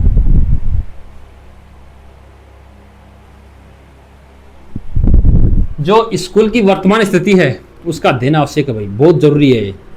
अब आप लोग हवा में उठते रहो कि हम ऐसे करते हैं वैसे करते हैं, और स्कूल में बच्चे हैं 4, फिर मतलब क्या रहा, स्कूल में किस प्रकार से बच्चे बढ़े, किस प्रकार से शिक्षा की गुणवत्ता में सुधार है, वर्तमान जो स्थिति है उसका अध्ययन करना, ये भी इसका एक चरण है। लिखो इसको। अब वर्तमान स्थिति अगर आप लोगों ने देख ली तो भाई आवश्यकता क्या है, आवश्यकता एवं समस्या, ये बिंदु सबसे जबरदस्त है, इस पे कोई ध्यान नहीं देता, इस पे ध्यान देने की आवश्यकता है। आप लिखोगे जब एग्जाम में तो आवश्यकता कि इस स्कूल को क्या आवश्यकता चाहिए, मतलब किस चीज की आवश्यकता है, कि भाई आपको टीचर की आवश्यकता है, कुछ जो आपके संसाधनों की आवश्यकता है, तो वो आवश्यकता किस प्रकार से पूरी हो और उनको पूरी करने में क्या क्या समस्याएं आ रही हैं, तो आवश्यकता एवं समस्याएं, ये भी लिखना आपको। आवश्यकता समस्या, ठीक है, आवश्यकता हो गई, आवश्यकता चीजें मिल गई आपको, तो फिर आपको उद्देश्य क्या है वो भी पूरा होना चाहिए, उद्देश्य। ठीक है, उद्देश्य आप लोगों को पता चल गया, तो इस उद्देश्य को पूरा करने के लिए कार्य योजना किस प्रकार से तैयार की जाए, कार्य योजना किस प्रकार से तैयार की जाए। बिंदु ऐसे लिखना है कि वर्तमान स्थिति का अध्ययन करो सबसे पहले, तो स्कूल का संस्थागत नियोजन में आएगा, वर्तमान स्थिति का अध्ययन कीजिए, अध्ययन करने के बाद आवश्यकता क्या है, किस चीज की आवश्यकता है, और उस आवश्यकता को पूर्ण करने में क्या समस्या आती है वो करनी। समस्या सुधार हुआ, उधार होते उद्देश्य कि अपन को क्या उद्देश्य, क्या अपना उद्देश्य वो करना है। उद्देश्य अपना तैयार है तो कार्य योजना किस प्रकार से इस उद्देश्य को अपन अचीव करेंगे, किस प्रकार से इस उद्देश्य को अपन हासिल करेंगे वो आपको देखना है भाई। ठीक है, इस प्रकार लिखो इसको फटाफट, ये हो गया। अब भाई आपको कार्य योजना तैयार हो गई, तो जो आपको संसाधन मिले हैं, संसाधन आपको मिले उनका आकलन करना, संसाधन का आकलन कि अपने पास ये काम की चीज नहीं है। ठीक है, आकलन हो गया। आकलन होने के बाद योजना का क्रियान्वयन, जो योजना आपने बनाई है कार्य योजना उसको करना शुरू करो। क्रियान्वयन। शुरू हो गया तो निगरानी, सबसे महत्वपूर्ण काम तो यही है। उल्टा चोर कोतवाल को डरे, ऐसा हो जाता कई बार कार्य कर देते हैं लेकिन उसकी निगरानी कोई नहीं करता कि हो रहा है नहीं हो रहा, डॉक्यूमेंट्स में हो रहा है या धरातल पर भी हो रहा है। ये आपको निगरानी रखने की आवश्यकता है। निगरानी रखने के बाद जब परिणाम आते हैं, परिणाम का मूल्यांकन करना है, और परिणाम का मूल्यांकन करने के बाद संस्थागत नियोजन का काम है कि भाई मूल्यांकन होगा, अगली बार क्या सुधार करना चाहिए, कि इस बार अपन से क्या कमी रह गई, उसमें क्या सुधार करना चाहिए, ये आपको लिखना पड़ेगा। इस प्रकार से अच्छा बिंदु संस्थागत नियोजन, पूरी प्रोसेस कि स्कूल किस प्रकार से काम करती है मैंने बताई आपको अच्छी तरीके से। मैंने 2 यूनिट पढ़ी है। अब अपन नेक्स्ट यूनिट नंबर 3 पे चलेंगे। तो एक बार सारे लोग चैनल को सब्सक्राइब कर लीजिए, जितने जुड़े फटाफट सब्सक्राइब कर लो, ताकि जो भी क्लास अगली अपलोड हो आपके पास नोटिफिकेशन पहुंच जाए। प्रत्येक क्लास के अच्छे क्वेश्चन, जितने आप पेपर होंगे सबके इंपोर्टेंट क्वेश्चन आपको मिलेंगे, जितने पेपर होंगे। बस आप लोग झुंझुनू एजुकेशन के साथ जुड़े रहें। सारे लोग चैनल को सब्सक्राइब कर लीजिए भाई। ठीक है मित्रों, यूनिट 2 यहाँ पे कंप्लीट हो गई है।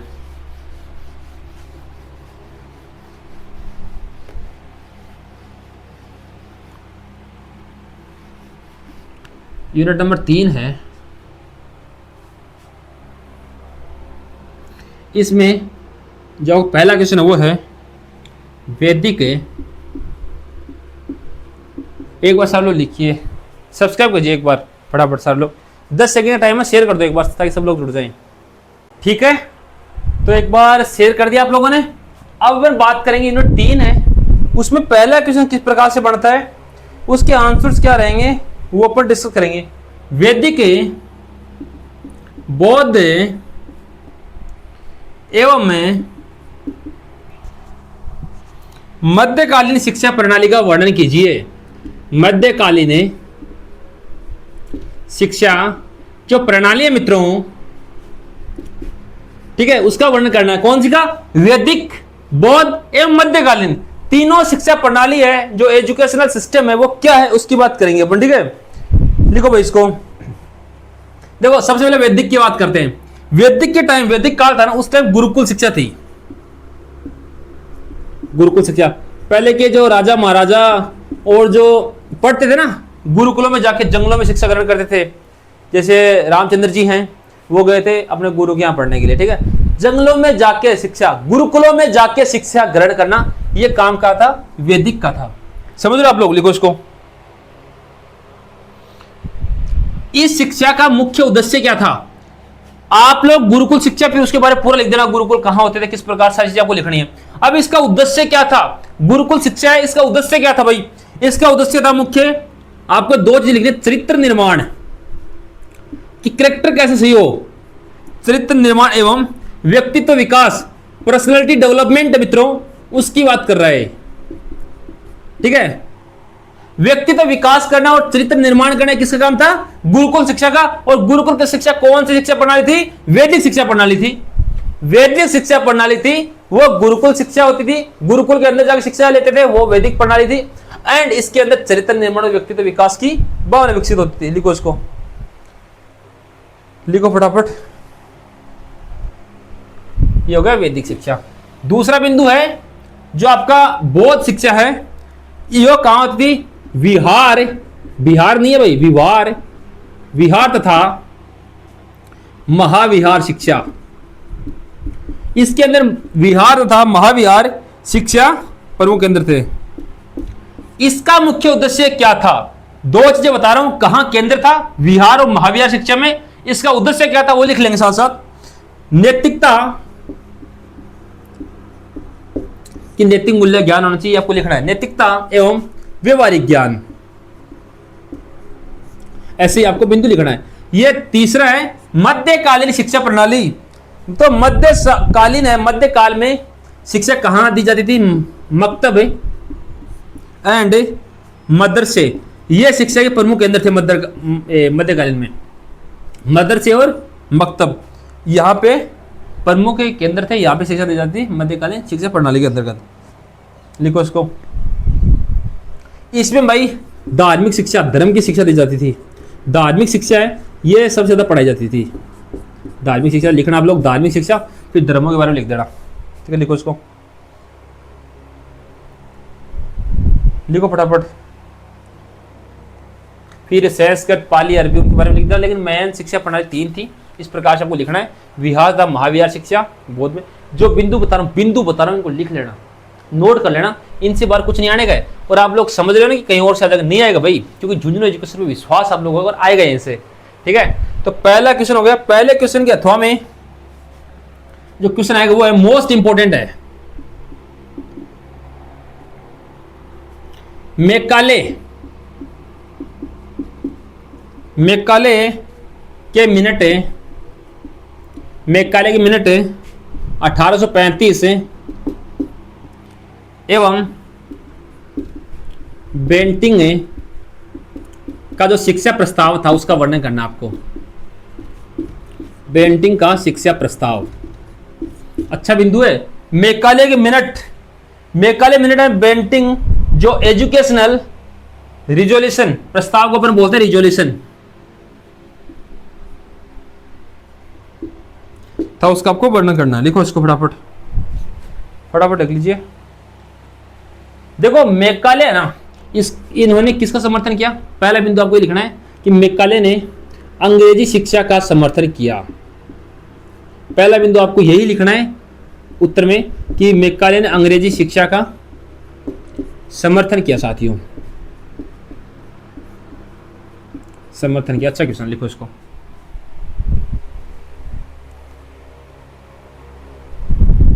अंग्रेजी भाषा है, अंग्रेजी भाषा जो है को शिक्षा का माध्यम बनाने का प्रस्ताव रखा। शिक्षा का माध्यम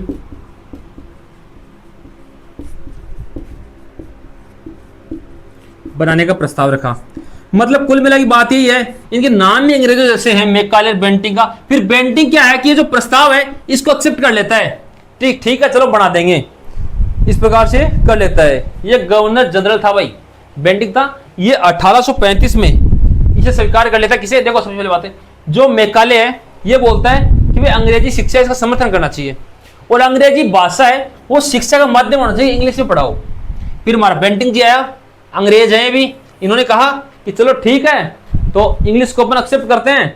तो 1835 में बेंटिंग ने यह प्रस्ताव एक्सेप्ट कर लिया, ठीक है। फिर धीरे धीरे जो अंग्रेजी शिक्षा है वो स्कूलों में आई, सरकारी विद्यालयों में,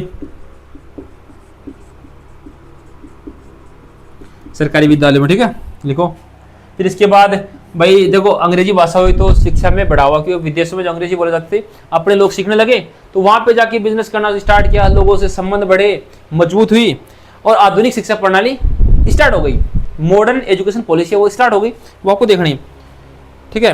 तो इस नीति का क्या है कि भारतीय शिक्षा बहुत प्रभाव पड़ा। तो बिंदु आपको ये लिखने हैं। मैं देखो ये क्वेश्चन आ जाए ना मेकाले और बेंटिंग का, आप इतना लिख दोगे ना, इनकी बिंदु बना लिख दूंगा, मैं कह रहा हूँ गारंटी एक भी नंबर नहीं कटेगा। सीधे सबसे पहले लिख देना अंग्रेजी शिक्षा का समर्थन किया, ठीक है। अंग्रेजी शिक्षा का समर्थन किया। फिर दूसरा बिंदु आपको लिखना है कि भाई मेकाले ने कहा कि अंग्रेजी भाषा को शिक्षा का माध्यम बनाया जाना चाहिए। समझ रहे हो, अंग्रेजी भाषा को शिक्षा का माध्यम बनाया जाना चाहिए, इतना हो गया। फिर बेंटिंग जी पधारे 1835 में, वो कहते हैं अगर ठीक है भाई तूने प्रस्ताव रखा है तो मैं कौन रोकने वाला। मेकाले बोलता है तो ठीक है भाई साहब। फिर बेंटिंग कहता है ठीक है मैं एक्सेप्ट करता हूं। तो बेंटिंग क्या है कि ये जो प्रस्ताव रखा था किसने? मेकाले ने। मेकाले प्रस्ताव रखा अंग्रेजी भाषा का, फिर बेंटिंग ने इसको एक्सेप्ट कर लिया, और बेंटिंग ने एक्सेप्ट कर लिया तो फिर इसका आधुनिक शिक्षा प्रणाली लागू हो गई। फिर सरकारी स्कूलों में इंग्लिश चालू हो गई, फिर इंग्लिश मीडियम पढ़ने लगे, और आप इंग्लिश मीडियम वाले भी इसी से पैदा हो गए, ठीक है ना। फिर सारी चीजें आपको लिखनी है। अच्छा क्वेश्चन लिखो इसको भाई, शानदार क्वेश्चन है, अच्छा क्वेश्चन है, लिखो इसको एक बार लिख लेंगे, ठीक रहेगा थोड़ा सा ना। मैं बार बार कह रहा हूँ शेयर तो कर दो यार, सब लोग शेयर नहीं कर रहे, आप लोग पता नहीं क्या कौन सी दुश्मनी मेरे से। भेज दो ना अपने दोस्तों को, सब तक शेयर कर दीजिए और लाइक कर देना भाई। और नेक्स्ट वीडियो के लिए चैनल को सब्सक्राइब कर लेना। बीएड की जितनी भी क्लासेस सारी इसी चैनल पे आएंगी, सारे लोग चैनल को सब्सक्राइब कर लीजिए भाई, जितने लोग जुड़े हुए हो। क्वेश्चन नंबर 2 है वुड्स डिस्पैच। वुड्स डिस्पैच क्या है? 1854। वुड्स डिस्पैच क्या है और भारतीय शिक्षा पर इसका प्रभाव क्या पड़ा?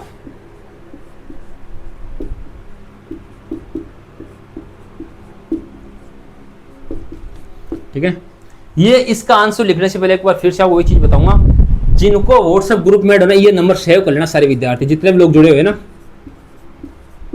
सारे विद्यार्थी इस नंबर को सेव कर लेना, जूनियर एजुकेशन के नाम से 9521222478। इस नंबर को सेव करने के पश्चात मित्रों अपना नाम, जिस कॉलेज से आप बीएड कर रहे हो उस कॉलेज का नाम, ठीक है, एंड बीएड सेकेंड सेमेस्टर लिख के व्हाट्सएप कर देना, आपको जोड़ लेंगे हम लोग, ठीक है, ग्रुप में। लेकिन 3 चीजें भेजनी है, नाम, जिस कॉलेज से आप बीएड कर रहे हो उस कॉलेज का नाम, एंड क्या भाई, बीएड सेकेंड सेमेस्टर लिख के भेज देना। देखो एक क्वेश्चन बनता है, छोटा क्वेश्चन, कि भारतीय शिक्षा है उसका मेघना काटा किसे कहते हैं? तो इसको कहते हैं भाई वुड्स डिस्पेस को, भारतीय शिक्षा का मेघना काटा। ये छोटा क्वेश्चन पूछ सकता है 2 नंबर में, ऐसा भी। भारतीय शिक्षा का मेघना काटा किसे कहा जाता है? वुड्स डिस्पेस को कहा जाता है। वुड डिस्पेच के अनुसार ही इन्होंने सिफारिश की, किसकी? शिक्षा विभाग स्थापित करने की। बिंदु लिखना आपको, ये शिक्षा विभाग स्थापित करने की सिफारिश की। वुड डिस्पेच ही कहता है कि विश्वविद्यालय होने चाहिए, कि यूनिवर्सिटीज होनी चाहिए, इन्होंने बोला था, ठीक है। इसके बाद यूनिवर्सिटी की स्थापना शुरू हुई, यूनिवर्सिटी की स्थापना का सुझाव इन्होंने दिया, ठीक है। भारतीय शिक्षा का मेघना कार्टा किसे कहा जाता है? वुड डिस्पेच को। शिक्षा विभाग स्थापित करने की सिफारिश किसने की? वुड डिस्पेच ने। विश्वविद्यालय की स्थापना का सुझाव किसने दिया? वुड डिस्पेच ने, ठीक है। तीनों बिंदु लिख लिया, लिख लो फटाफट इसको। वुड डिस्पेच ने भारतीय शिक्षा में क्या क्या प्रभाव दिए हैं वो बता रहा हूँ, साझी लिख लेना आप लोगों ना। प्राथमिक, माध्यमिक एवं उच्च शिक्षा का विकास हो, उच्च शिक्षा का विकास हो, ये भी कौन चाहता है? वुड डिस्पेच चाहता था। अनुदान प्रणाली लागू हो, ये बिंदु लिखने आपको ना, अनुदान प्रणाली लागू करो, ये भी इनका कहना है। महिला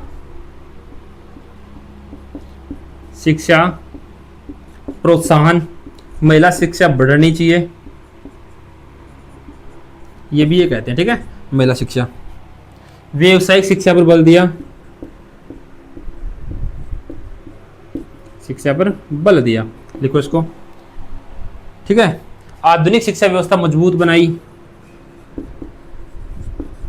आधुनिक शिक्षा व्यवस्था मजबूत बनाई, ठीक है। इस प्रकार से आपको लिखना है। वुड डिस्पेच, छोटा क्वेश्चन भी आएगा, एक आएगा। वुड डिस्पेच की 2 विशेषताएं बताइए, ऐसा छोटा क्वेश्चन पूछ सकता है, लिखो इसको। अच्छा क्वेश्चन है। वुड डिस्पेच क्या है, इसका भारतीय शिक्षा में क्या प्रभाव पड़ा? देखो प्राथमिक माध्यमिक उच्च शिक्षा का विकास का भी इन्होंने बोला था। अनुदान प्रणाली लागू, ये भी यही बोलता है। महिला शिक्षा का प्रोत्साहन भी वुड डिस्पेच में था। तो भाई महिला शिक्षा बढ़ेगी तो फिर पता है आपको अच्छा काम होंगे और शिक्षा में अच्छा योगदान रहेगा, तो इस प्रकार से है। तो इसके अर्थों में जो क्वेश्चन है मित्रों वो है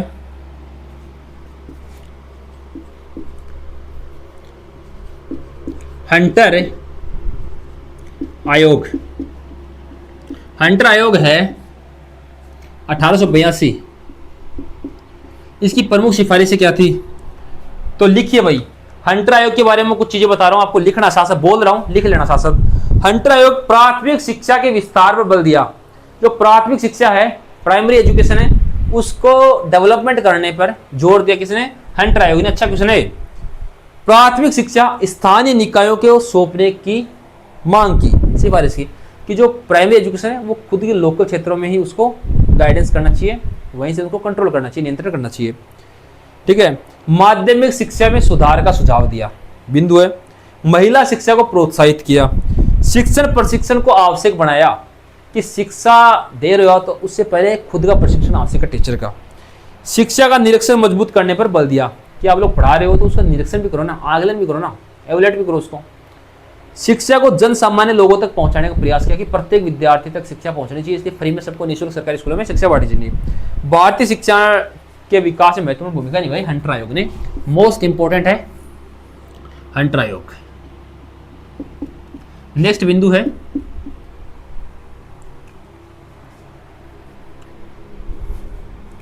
NCERT, NCTE, SEERT। इसमें देखो NCERT में जो, ठीक है NCERT पढ़ लो ना भाई, सीधी सी बात है। देखो ये क्वेश्चन आपको देखना पड़ेगा, यहाँ से क्वेश्चन पक्का है, आप लोग इसका आंसर देख लेना, ठीक है ना। इसका आंसर थोड़ा बड़ा हो जाएगा तो इसलिए मैं नहीं बता रहा। NCERT है, NCTE है, SEERT, इसमें से जो NCERT है मुझे लग रहा है कि कन्फर्म 100% क्वेश्चन एग्जाम में देखने को मिलेगा आपको, कन्फर्म आएगा यहाँ से क्वेश्चन। ये NCERT क्वेश्चन है, 100% छप सकता है, तो लिख लो इसको, लिखो भाई। NCERT है ना, ये तो क्या करता है थोड़ा बता देता हूँ आपको। राष्ट्रीय स्तर है, मतलब केंद्रीय स्तर है, उस पर पाठ्यक्रम है शिक्षण सामग्री विकसित करता है। पाठ्यक्रम और शिक्षण सामग्री कौन बनाता है? NCERT बनाता है। NCTE है, ये जो शिक्षक की शिक्षा है उसके मानक निर्धारित करता है, समझ रहे। शिक्षक शिक्षा जो होती है, ठीक है, टीचर एजुकेशन है, बीएड की जो शिक्षा है उसके मानक कि कौन कौन से मापदंड आपको होंगे, उनके मानक निर्धारित करता है। ठीक है, लिखो इसको फटाफट लिख लीजिए आप लोग इसको। और जो SCERT है, RBC हो गया, ये क्या है कि सारे के सारे राज्य स्तर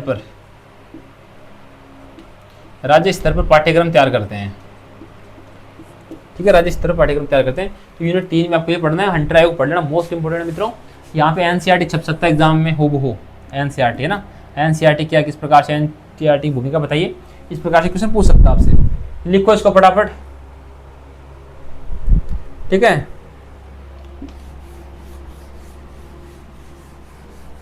यूनिट 3 कंप्लीट हो गई मित्रों। एक बार सारे लोग शेयर कर दीजिए, आप लोग ज्वाइन कर लीजिए। बार बार बोल रहा हूँ, सारे लोग चैनल को ज्वाइन कर लेना, टेलीग्राम को, और इस यूट्यूब को सब्सक्राइब कर लेना ताकि कोई भी वीडियो मिस नहीं हो। पहला क्वेश्चन शानदार है भाई, अच्छा क्वेश्चन है। पहला पॉइंट जो आएगा ऐसे कैसा आएगा, हो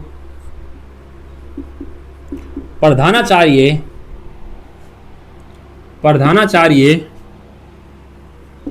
की नेतृत्व भूमिका व गुण बताइए। एक प्रधानाचार्य के क्या गुण हो सकते हैं और इसके नेतृत्व लीडरशिप क्या है वो आपको बतानी है भाई। तो पहला पॉइंट ये लिखना है। देखो सीधी सी बात ये है कि प्रधानाचार्य है ना, प्रिंसिपल, एक स्कूल का प्रिंसिपल है, उसमें क्या नेतृत्व कैपेबिलिटी होनी चाहिए एंड उसकी प्रॉपर्टीज क्या है, उसके आवश्यक गुण क्या है, वो आपको बताना भाई। ठीक है, प्रधानाचार्य की नेतृत्व भूमिका में गुण। देखो सबसे पहले जो प्रधानाचार्य मित्रों, वो विद्यालय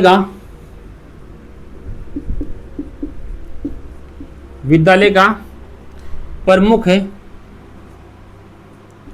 प्रशासक होता है। कौन? प्रधानाचार्य। विद्यालय का प्रमुख प्रशासक कौन होता है? प्रधानाचार्य होता है। तो इसको लिख लीजिए अच्छे तरीके से। विद्यालय के जो उद्देश्य हैं, उद्देश्यों को निर्धारित कौन करता है? प्रिंसिपल करता है। निर्धारित पूरा करवाता है, पूरा करता है। तो उद्देश्य उनका पूरा करने का काम किसका होता है? प्रिंसिपल का, मतलब मुख्य होगा भाई, सीधी सी बात है। शिक्षकों को प्रेरित और मार्गदर्शन कौन करता है? शिक्षकों को प्रेरित व मार्गदर्शक करता है। कौन करता है? प्रधानाचार्य। एक गुण है सारे से। ऐसे कैसे बिंदु लिखने हैं, फिर आप इनके बारे में वर्णन करना अच्छी तरीके से, लेकिन बिंदु ये लिखना अगर आप अपने मन से लिखोगे ना तो फिर मैं कह रहा हूं नंबर नहीं आएंगे। अगर इन अच्छे नंबर लाने हैं, थ्योरी में बेस्ट से बेस्ट नंबर लाने, तो आपको लिखना ही पड़ेगा इस तरीके से जैसे बता रहा हूं। तो विद्यालय का प्रमुख प्रशासक होता है, उद्देश्यों का निर्धारित एवं पूरा करता है, शिक्षकों को प्रेरित व मार्गदर्शन करता है। कौन? प्रधानाचार्य। यह प्रिंसिपल के गुण है सारे सारे। किसे गुण है? प्रिंसिपल के। अब आप लोग बन जाओगे गुण, प्रिंसिपल तो गुण होने चाहिए आप लोगों के अंदर, ठीक है ना। लिखो इसको अच्छे तरीके से। 3 बिंदु तो ये हो गए, ठीक है ना। नेक्स्ट है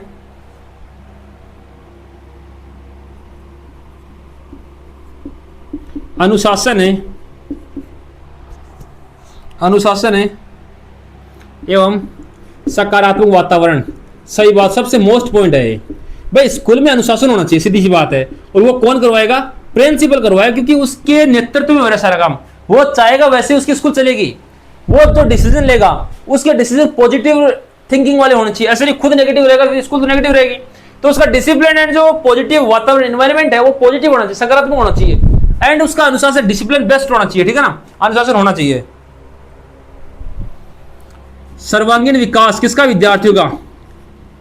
ऐसे नहीं कि भाई पूरे दिन पढ़ाई पढ़ाई पढ़ाई, पढ़ाई के बीच में शैक्षणिक गतिविधियां, खेल कूद प्रतियोगिताएं, सामान्य ज्ञान प्रतियोगिताएं, डांस प्रतियोगिताएं, निबंध प्रतियोगिताएं, वो सारी चीजें भी हर दिन होनी चाहिए। या उसके लिए अलग से डिवाइडेशन होना चाहिए कि आज जैसे स्कूलों में होता है शनिवार को शैक्षणिक गतिविधियां होंगी, तो उससे क्या है, विद्यार्थी का मानसिक और जो शारीरिक विकास होता है वो होता है उससे। तो उससे सर्वांगीण विकास उसको अपन बोलते हैं कि पूरे, वो कहते हैं तन मन धन से मैं समर्पित हूं।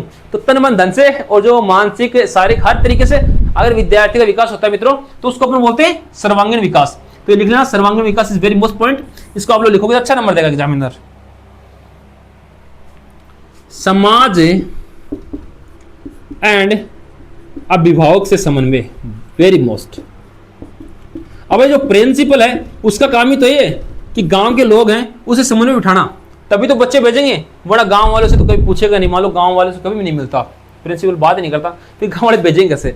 गांव के लोगों को बुला के उनसे अच्छी बातें करना, उनसे समन्वय बिठाना, ठीक है ना, एक प्रतिदिन उनसे मिलना, एक परिवार की तरह रहना, तभी विद्यार्थी जुड़ेंगे और पढ़ाई अच्छी होगी। स्कूल का जो वातावरण पॉजिटिव बना रहेगा, ठीक है ना। लिखो उसको। जो निर्णय लेने की क्षमता है वो प्रभावी होनी चाहिए। निर्णय लेने की क्षमता है वो प्रभावी होनी चाहिए। अच्छा पॉइंट है भाई, प्रभावी होनी चाहिए। ईमानदार होना चाहिए, सीधी बात है। ईमानदार, उत्तरदायी, जो पूछा जाए उसका सही उत्तर, एवं दूरदर्शी, ये भी बिंदु आप लोग लिखेंगे इसमें। और जो विद्यालय है, विद्यालय के विकास के लिए सदैव तत्पर, विकास के लिए सदैव तत्पर होना चाहिए। ये भाई अच्छे बिंदु हैं इसके, ठीक है। अनुशासन, सकारात्मक वातावरण, सर्वांगीण विकास, विद्यालय के विकास के लिए सदैव तत्पर रहना चाहिए। समाज और अभिभावक हैं जो लोग हैं उनसे समझ होना चाहिए। निर्णय लेने, डिसीजन अच्छे लेने चाहिए भाई, सीधी सी बात है। वो सबसे बड़ा काम है डिसीजन लेना। आप डिसीजन लेने की कैपेसिटी आप में कितनी है? तो निर्णय लेने की क्षमता प्रभावी होनी चाहिए। ईमानदार, उत्तरदायी और दूरदर्शी होना चाहिए। इस प्रकार से क्वेश्चन है। तो प्रधानाचार्य की नेतृत्व और भूमिका वाला गुण क्वेश्चन आएगा एग्जाम के अंदर, तो आप लोग इसको इसी तरीके से लिखेंगे जो मैं बता रहा हूं आपको। अपनी ओर से ऐड मत करना, रिक्वेस्ट है। ये जो बता रहा हूं इनको लिख लेना और इनको फिर वर्णन कर देना जैसे मैंने बताया, ठीक है ना। लिखो भाई इसको।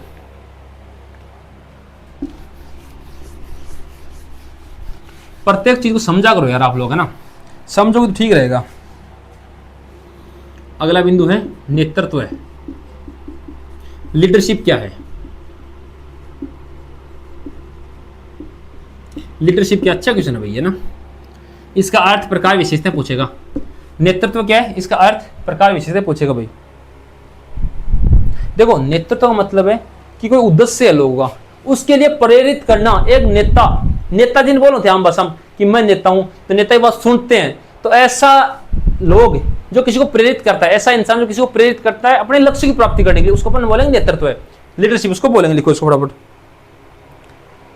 जैसे लोकतांत्रिक निरूपण हो गए, देखो नेतृत्व 3-4 प्रकार के होते हैं। जैसे लोकतांत्रिक, स्वतंत्र है, सब लोग आपके पास है, आप लोग उनका मार्गदर्शन करोगे मित्रों, तो फिर क्या है कि आप लोग समझाओगे ऐसे ऐसे करना चाहिए, तो आप उसका नेतृत्व कर रहे हो। एक होता है निरंकुश, खुद ही चलाएगा, किसी और की नहीं सुनेगा, जैसे चाइना वाला है, तो वहां तो प्रशासन खुद ही है, वो चाहता है वही होता है ना। अपने यहाँ लोकतांत्रिक है कि जनता की सरकार चलती है, ठीक है। इस प्रकार लिखना आपको। देखो नेतृत्व के जो एक इसमें क्वेश्चन बनता है कि नहीं, है बन जाता है, इसमें तो नहीं दे रखा, लेकिन मैं बताता हूँ क्वेश्चन बनता है इसमें। कई बार पूछता है कि एक अच्छा नेता है, पूछ लेता कई बार, अच्छा नेता है उसके गुण क्या है? तो भाई अच्छे नेता के गुण ये होंगे कि एक अच्छा नेता ऐसा होता है जो बोलता है तो दुनिया उसको सुननी चाहिए। ऐसे नहीं होता कि मैं बोल रहा हूँ और दुनिया वाले लोग उठ के जा रहे हैं, नहीं। आप अगर बोलो तो सामने वाले सुने, ऐसी आपकी प्रभावी संचार कौशल होना चाहिए। आपका समन्वय सामने वाले के आई कॉन्टेक्ट से होना चाहिए, आप जो बोल रहे वो सुनना चाहिए, ठीक है ना। तो ये होता है अच्छा नेता। तो अच्छे नेता के गुण आपको पता होना चाहिए, सर जी लिखना आप लोग, ठीक है ना। एक समस्या का समाधान। आपकी जो टीम है नेतृत्व में, जो आप जिसका नेतृत्व कर, आपकी जो टीम है उसकी जो समस्या है उनका समाधान करने वाले आप होना चाहिए। ऐसे नहीं कि ठीक है वो लोग कहते रहे, आप कहते हाँ देखेंगे, आप कुछ करते नहीं, आप खुद ही देखते हो, तो फिर आपका नेतृत्व है ढीलापन हो जाएगा, फिर नहीं करेगा वो, ठीक है ना, नहीं बात ही नहीं मानेंगे लोग आपकी। इस प्रकार से है। लिखो,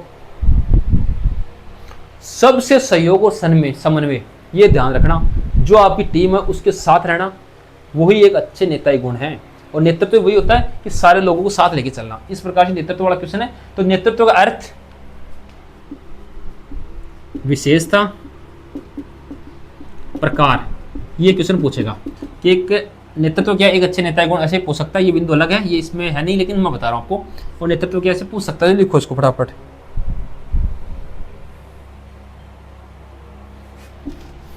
एक बार सारे लोग शेयर कर दो ना तो ठीक लगे थोड़ा सा।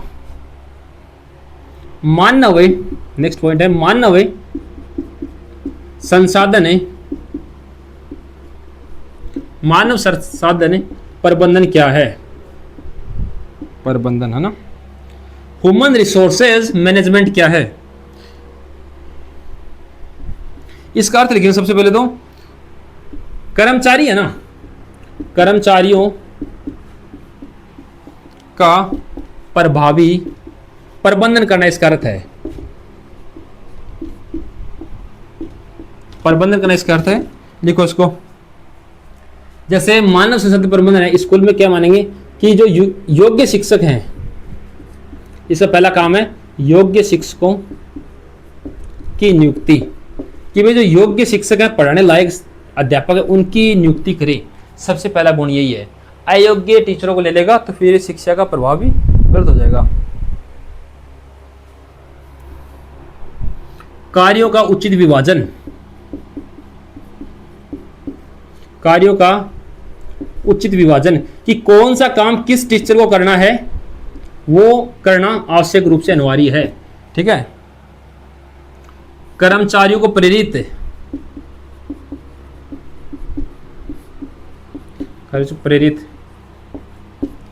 समस्या समाधान, कि आपके विद्यालय जो भी समस्या उनका समाधान करें, ये मानव संसाधन के अंतर्गत आता है। सहयोग, टीम भावना विकसित होती है, टीम भावना विकसित होती है, आप लोग लिखिए, ठीक है ना। देखो सीधी सी बात इतनी, मानव संसाधन प्रबंधन के अंदर अच्छे शिक्षकों की भर्ती होनी चाहिए, शिक्षकों से आपका समन्वय होना चाहिए, ठीक है। और कर्मचारियों को प्रेरित करना चाहिए, किसमें? मानव संसाधन प्रबंधन में, इसका काम है। तो लिखो इसको फटाफट, लिखो यार एक बार इसको, सारी चीजें लिख लीजिए आप लोग। अगला बिंदु है भौतिक संसाधन प्रबंधन क्या है? भौतिक संसाधन प्रबंधन क्या है? अच्छा बिंदु बनता है मित्रों, भौतिक संसाधन प्रबंधन क्या है, जिसको अपन बोलते हैं इंग्लिश में मटेरियल रिसोर्स मैनेजमेंट। भौतिक संसाधन प्रबंधन क्या है, ये क्वेश्चन भी अच्छा बनता है भाई, ठीक है ना। क्या भाई, देखो भौतिक संसाधन की जो विद्यालय के लिए आवश्यक चीजें, जैसे कि भवन है, फर्नीचर है, एवं पुस्तकालय आदि, प्रयोगशाला आदि, इन चीजों का उपयोग, इनका प्रबंधन किस प्रकार से किया जाता है? वो होता है भौतिक संसाधन प्रबंधन। फिर आप लिखोगे भवन के बारे में कि विद्यालय का भवन इस प्रकार से होना चाहिए, इसका अच्छा भवन होना चाहिए, बैठने की व्यवस्था सही होनी चाहिए, फर्नीचर अच्छा होना चाहिए, पुस्तकालय प्रत्येक प्रकार की किताबें होनी चाहिए, विद्यार्थी की रुचि के अनुसार किताबें होनी चाहिए, वो सारी पुस्तकालय लिखोगे। नियमित प्रयोगशाला में ले जाया जाना चाहिए विद्यार्थी को, उसको प्रैक्टिकल के माध्यम से भी सिखाया जाना चाहिए, ये चीजें इसमें लिखोगे आप लोग। लिखो इसको, आवश्यकता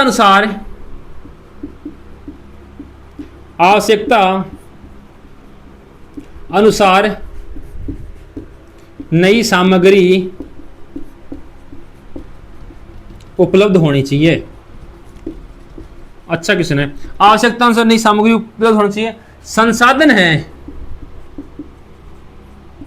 संसाधन का सही वितरण होना चाहिए, ठीक है, बोधन लिख रहा, संसाधनों का सही वितरण, जो जो चीजें हैं, जो चीज जिस काम में आते हैं उसको उसी अनुरूप आपको काम में लाना चाहिए। इसको लिखो भाई, संसाधनों का सही वितरण होना चाहिए। ठीक है,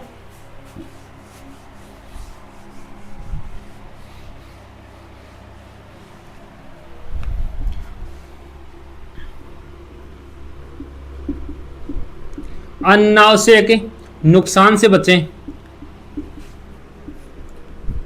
कि भाई जो चीज आप काम नहीं आती तो उस पर पैसे खर्च नहीं करने आपको विद्यालय के अंदर। ठीक है ना, समय समय पर मरम्मत, चाहे भवन हो चाहे कुछ भी हो, उसकी मरम्मत आवश्यक है। भाई टाइम पर अगर आप लोग मरम्मत करवाओगे ना तो वो चीज़ लाइफ टाइम चलेगी, आगे तक चलेगी। अगर आप उसका उपयोग कर रहे हो और उसको मरम्मत नहीं करवा रहे हो तो वो एकदम पूरा खत्म हो जाएगी ना, इस चीज़ लिए। और जो शिक्षक हैं, शिक्षार्थी हैं, विद्यार्थी हैं, उनके लिए क्या आवश्यक चीज़ चाहिए वो आपको बताने। तो इस प्रकार की भौतिक संसाधन प्रबंधन इसमें हो गया। एक चीज़ है, लास्ट पॉइंट बचा है, मोस्ट है, जो आप लोगों को आवश्यक रूप से आपको भी चाहिए, वो उसे मजा आने वाला आपको है ना, उसके लिए दुनिया भाग रही है और आप लोग भी उसके लिए भाग रहे हो। तो देखना चाहोगे क्या है वो मैं लिखूंगा, एक बार सारे लोग है ना सब्सक्राइब कर लीजिए, एक बार फटाफट सब्सक्राइब करके अपने दोस्तों को वीडियो भेज दीजिए ताकि सबकी हेल्प हो जाए भाई। ठीक है, वो है मित्रों वित्तीय, पैसे की बात आ गई तो बच्चे सारे खुश। वित्तीय प्रबंधन, फाइनेंशियल मैनेजमेंट, प्रबंधन है फाइनेंशियल मैनेजमेंट।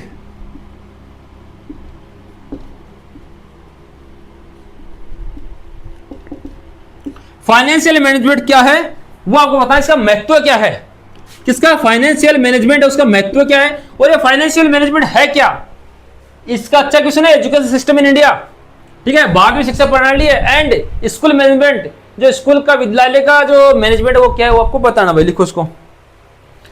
तो इसमें देखो पहला है, इसका अर्थ क्या होता है, अर्थ है, अर्थ समझ में आ गया तो सब कुछ समझ में आ गया। धन का उचित नियोजन एवं उपयोग, अच्छा बिंदु है ये, नियोजन व उपयोग। समझ रहे हो इसका अर्थ क्या है, कि भाई आपके स्कूल के लिए जो पैसे हैं उनको किस काम में आपको लगाना है, उसका सही नियोजन और उपयोग करना आवश्यक है। क्या उसको किस प्रकार से उपयोग ले सकते हो, किस प्रकार से उसका नियोजन कर सकते हो, नियोजित कर सकते हो, सही जगह उपयोग, पैसों का सही जगह उपयोग करना ही वित्तीय प्रबंधन है। ठीक है, इसका वही पहला है पॉइंट आएगा कि विद्यालय बजट, विद्यालय बजट तैयार किया जाता है। सबसे पहला काम यही है कि ये विद्यालय बजट को तैयार करता है। इसका प्रमुख कार्य महत्व ये है कि वित्तीय प्रबंधन का विद्यालय का जो बजट है उसको तैयार किया जाता है। आय व व्यय का सही लेखा जोखा, कि कितने पैसे आ रहे हैं, कितने खर्च हो रहे हैं, उसका सही डॉक्यूमेंटेशन होना चाहिए, लेखा जोखा आपके पास होना चाहिए विद्यालय में। ठीक है, धन का पारदर्शी उपयोग, कि भाई आप जो धन का उपयोग कर रहे हो उसका समाज के लोग, अभिभावक एवं अध्यापक जितने भी हैं उनको पता होना चाहिए, एक बोर्ड पे लिखा होना चाहिए इस काम में इतने पैसे लगे, इस काम में इतने पैसे लगे। तो धन का पारदर्शी उपयोग आपका होना चाहिए। ऐसे नहीं कि प्रिंसिपल साहब तो खुद ही कर दिया, सटा दिया मैटर कि हाँ हो गया हो गया हो गया, इस प्रकार नहीं, धन का पारदर्शी उपयोग होना चाहिए। ये वित्तीय प्रबंधन का महत्व है। ठीक है, तो धन का उचित नियोजन उपयोग, ये तीनों बिंदु आपको लिखनी है।